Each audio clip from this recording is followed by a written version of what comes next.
What do you do it for? What are you running for?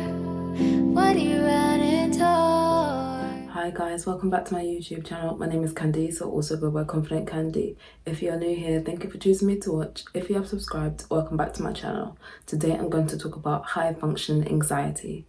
If you'd like to know more, keep watching. Anxiety is a disorder that affects millions of people worldwide. According to Mind, 1 in 4 people will experience some kind of mental health disorder or symptom each year in England alone. Anxiety causes negative feelings and thoughts that could amount to physical symptoms. If you'd like to know about workplace anxiety, and also if you'd like to know about other types of anxiety, make sure you check out the videos above. One major difference between high-functioning anxiety and anxiety disorder is that high-functioning anxiety is not an official diagnosis according to the DSM-5, which is a manual used for the assessment of mental health disorders. However, it still affects many people. So, what is high-functioning anxiety? Similar to anxiety, it is difficult to group. Although those with a high-functioning anxiety disorder can still accomplish their goals and their accolades and succeed in many areas of their life. Whereas with anxiety disorder, this may cause that to not be the case. Those with high-functioning anxiety can use their anxiety to propel them forward and push through it and to keep going and striving and working hard even though they feel anxious about doing so. From the outside looking in, those with high-functioning anxiety may appear to have it all together. They may be a social butterfly and may be an overachiever. But in the inside, they may be experiencing the same symptoms compared to those who have anxiety disorder. Physical symptoms can include nausea, upset stomach, and difficulty breathing. Psychological symptoms can include insomnia, mental fatigue, overthinking, negative thoughts and negative habits such as nail biting and hair pulling. If you believe that you have high-functioning anxiety disorder, you may present one of the following. If you believe that you have high-functioning anxiety, others may see you as a people pleaser. You may struggle to say no. Organized, you schedule in everything to a T. Overachiever, whatever you do academically, professionally, you excel at. People may describe you as calm in your mannerisms and how you carry yourself. Reliable, people turn to you because they know they can rely on you and that you're always punctual, on time, and you will show up when you need to. Outgoing, you can pretty much talk to everyone in the room. And in the words of Sir Kendrick Lamar, loyalty, loyalty, loyalty. You are loyal to a T. In all honesty, I only found out about high-functioning anxiety disorder last year. Little did I know is that I am experiencing some of the symptoms of high-functioning anxiety, as well as anxiety and depression. When I did some more reflection, I realized that high-functioning anxiety showed up in many areas of my life. I overthink everything. At times, our mind can be the worst enemy, and especially when I was at home, I had nothing but time, and I used that time to think and think some more and think some more.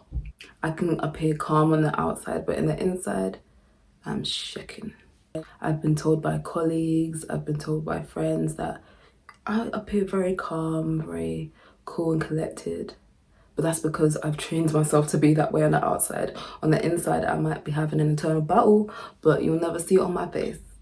People pleaser.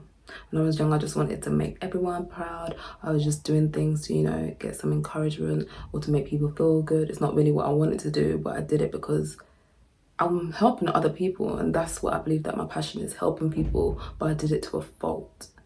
But now I know better, and I'm creating boundaries to protect my peace and my mental well-being. If you'd like to know what boundaries are, make sure you click a link above. I wouldn't necessarily say that I'm an overachiever, but to some I may be. I can't even say it without sounding I want to laugh. I don't think I'm an overachiever, I really don't. But let me try and put it into perspective. At the age of 20, I moved to Canada by myself as part of my uni degree. I pretty much found an apartment by myself, opened a bank account,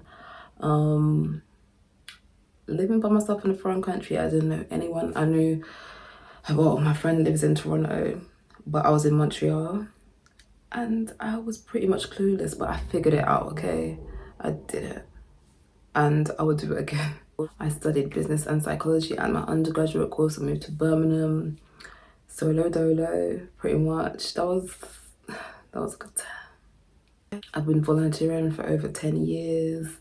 I recently finished my master's, so I guess to some that might be an overachiever, but to me that's just like, I feel like I haven't done enough. But then is that me comparing myself to other people? Another trait is that you may struggle to relax. I struggle to relax. On the weekends when I'm not working, I'm usually thinking about writing my next blog post. I'm thinking about, okay, now I can use this time to film my YouTube videos. I'm thinking about, okay, I can organize my wardrobe. I'm thinking about writing my timetable for next week. Like, I can never just relax and watch a movie. If I do watch a movie, I'm writing a to-do list at the same time. Like, I can get a break. And when I'm not doing any of that stuff, I'm just like, oh, I've done it all. What do I do now? I'm thinking about new things that I could learn. That's what I was doing throughout pandemic pretty much. I was like, okay, I need to practice my Spanish, which I do every day, do some brain games.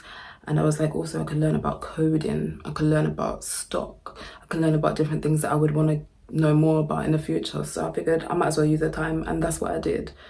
So part of me still feels guilty because I feel like I haven't learned enough. There's so much to learn, but at least I've done something. Also, people may struggle to gauge who you are as a person. I would say that I keep my cards pretty much close to my chest.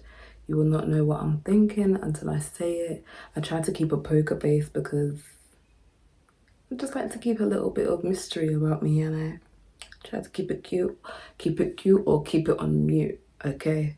So